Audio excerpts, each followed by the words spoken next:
Hello. I hope you're having a great day. I am excited because today is Tuesday and I have lots of fun stuff going on. How are you feeling today? All right, let's take a look at all these butterflies and count the days. We got lots to count. You ready? Set, go. 1, 2, 3, 4, 5, 6, 7, 8, 9, 10, 11, 12, 13, 14, 15, 16, 17, 18, 19, 20, 21, 22, 23, 24, 25, 26. Today is Tuesday, May 26th, 2020. That's a lot of butterflies.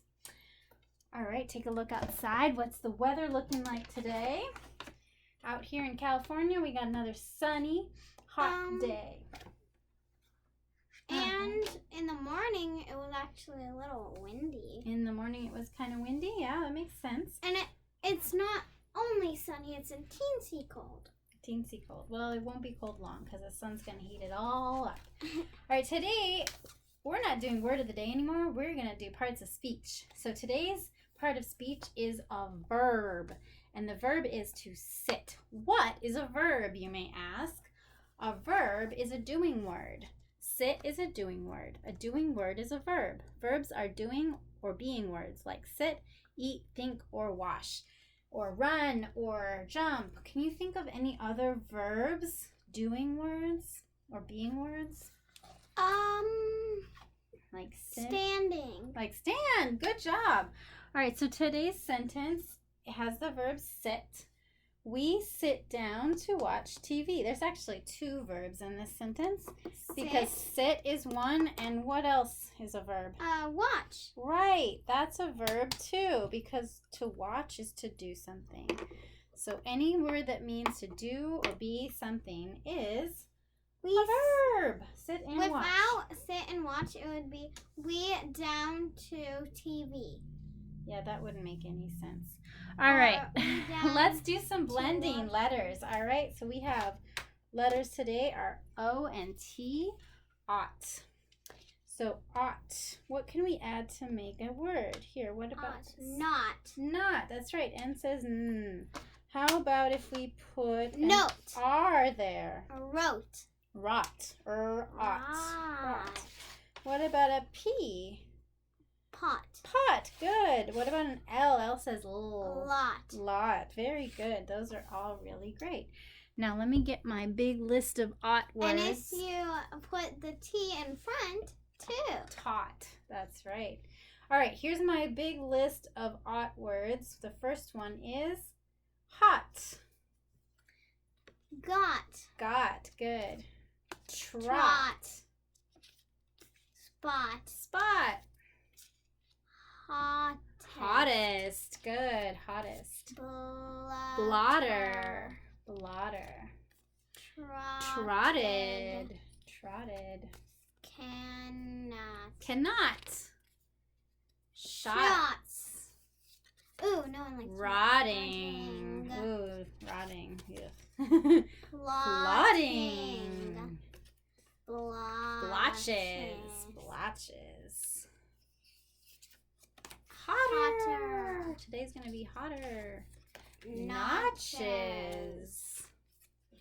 Forgotten. And back to hot. Look at all those great words that we made with ought.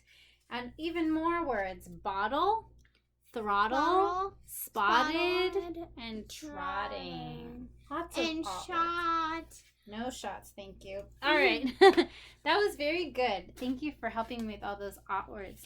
All right, today's story is a classic. It's a beautiful story by Eric Carle, A House for Hermit Crab.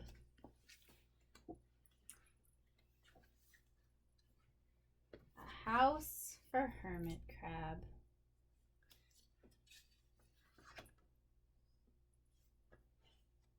Time to move, said Hermit Crab one day in January.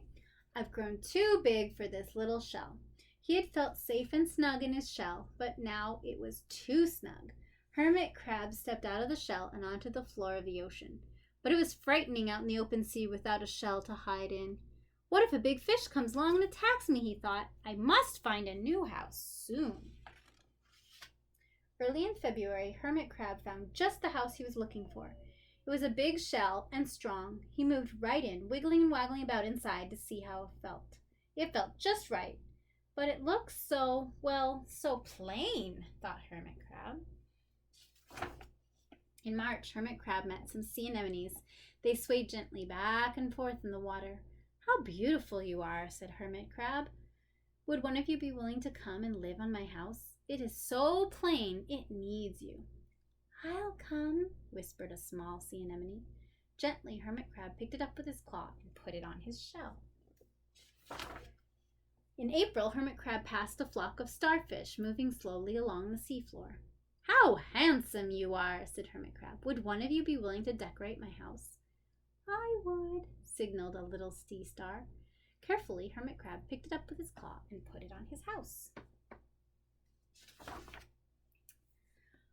In May, Hermit Crab discovered some coral. They were hard and didn't move. How pretty you are, said Hermit Crab. Would one of you be willing to help make my house more beautiful? I would, creaked a crusty coral. Gingerly, Hermit Crab picked it up with his claw and placed it on his shell. His shell's getting awfully pretty now. Look at all the things. It's got sea star, the anemone, the coral. In June, Hermit Crab came to a group of snails crawling over a rock on the ocean floor. They grazed as they went, picking up algae and bits of debris and leaving a neat path behind them. How tidy and hard-working you are, said Hermit Crab. Would one of you be willing to come and help clean my house? I would, offered one of the snails. Happily, Hermit Crab picked it up with his claw and placed it on his shell. In July, Hermit Crab came upon several sea urchins. They had sharp, prickly needles. How fierce you look, said Hermit Crab. Would one of you be willing to protect my house? I would, answered a spiky sea urchin. Gratefully, Hermit Crab picked it up with his claw and placed it near his shell. In August, Hermit Crab and his friends wandered into a forest of seaweed. It is so dark here, thought the Hermit Crab. How dim it is, murmured the sea anemone. How gloomy it is, whispered the starfish. How murky it is, complained the coral. I can't see, said the snail. It's like nighttime, cried the sea urchin. In September, Hermit Crab spotted a school of lanternfish darting through the dark water. How bright you are, said Hermit Crab. Would one of you be willing to light up our house? I would, replied one lanternfish, and it swam over near the shell. In October, Hermit Crab approached a pile of smooth pebbles. How sturdy you are, said Hermit Crab. Would you mind if I rearranged you? Not at all, answered the pebbles. Hermit Crab picked them up one by one with his claw and built a wall around his shell. Now my house is perfect, cheered Hermit Crab. But in November, Hermit Crab felt that his shell seemed a bit too small. Little by little over the year, Hermit Crab had grown. Soon he would have to find another bigger home. But he had come to love his friends, the sea anemone, the starfish, the coral, the sea urchin, the snail, the lanternfish, and even the smooth pebbles. They have been so good to me, thought Hermit Crab. They're like a family.